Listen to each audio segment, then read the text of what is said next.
Brazil is the biggest country in South America. At the beginning of times, Brazil was inhabited by indigenous people.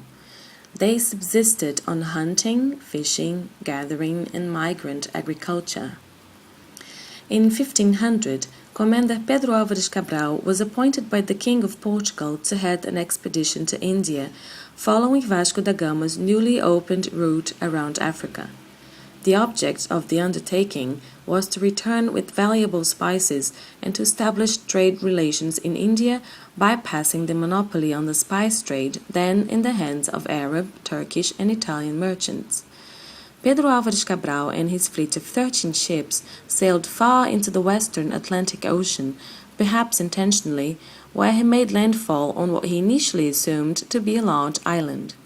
As the new land was within the Portuguese sphere according to the Treaty of Tordesilhas, a treaty signed in 1494 that divided the newly discovered lands outside Europe between Spain and Portugal, Cabral claimed it for the Portuguese crown. He explored the coast, realizing that the large landmass was probably a continent, and dispatched a ship to notify King Manuel I of the new territory. Brazil then became a colony of Portugal. At the time of European discovery, the territory of current-day Brazil had as many as 2,000 indigenous nations and tribes. When the Portuguese arrived in 1500, the natives were living mainly on the coast and along the banks of major rivers. Initially, the Europeans saw the natives as noble savages, and miscegenation of the population began right away. Also, the Portuguese saw that Brazil wood was extremely abundant along the coast and its hinterland along the rivers. Brazil wood was highly valued in Europe and quite difficult to get. In a few years, a hectic and very profitable operation for felling and shipping all the Brazil wood logs they could get was established as a crown-granted Portuguese monopoly. By the mid-16th century, sugar had become Brazil's most important export, and the Portuguese imported African slaves to cope with the increasing international demand.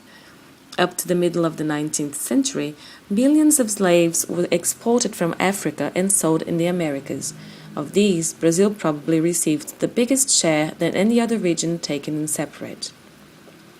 France regarded the Treaty of Tordesilhas as illegitimate and therefore began to invade Brazil, establishing a couple of colonies here. The same happened with the Dutch. They also regarded the Treaty of Tordesilhas as illegitimate and established a few colonies in Brazil. In 1680, the Portuguese and the British joined forces to found a colony named Colônia do Sacramento, facing the country who must not be named. In 1808, the Portuguese royal family and its court, approximately 15,000 people, escaped from Portugal to Brazil just days before Napoleonic forces captured the city. They set sail from Lisbon under the protection of the British Royal Navy. When King John VI arrived in Brazil, he signed a law that opened commerce between Brazil and friendly nations, which in this case meant primarily the United Kingdom. For 13 years, Rio de Janeiro functioned as the capital of the Kingdom of Portugal, in what some historians call a metropolitan reversal, in which a former colony exercised governance over the entirety of the Portuguese Empire. In 1822, Brazil became independent from Portugal. In 1824, the Germans began to immigrate to southern Brazil, an area that had a very low population density.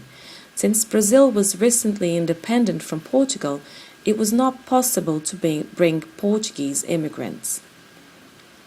In 1850, under British pressure, Brazil finally passed a law that banned transatlantic slave trade.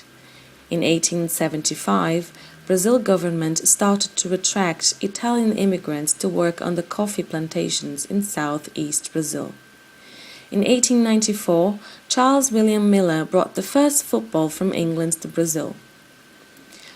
Japanese immigrants began arriving in Brazil in 1908 as a result of the decrease in the Italian immigration and of a new labor shortage on the coffee plantations, and they settled in southeast Brazil.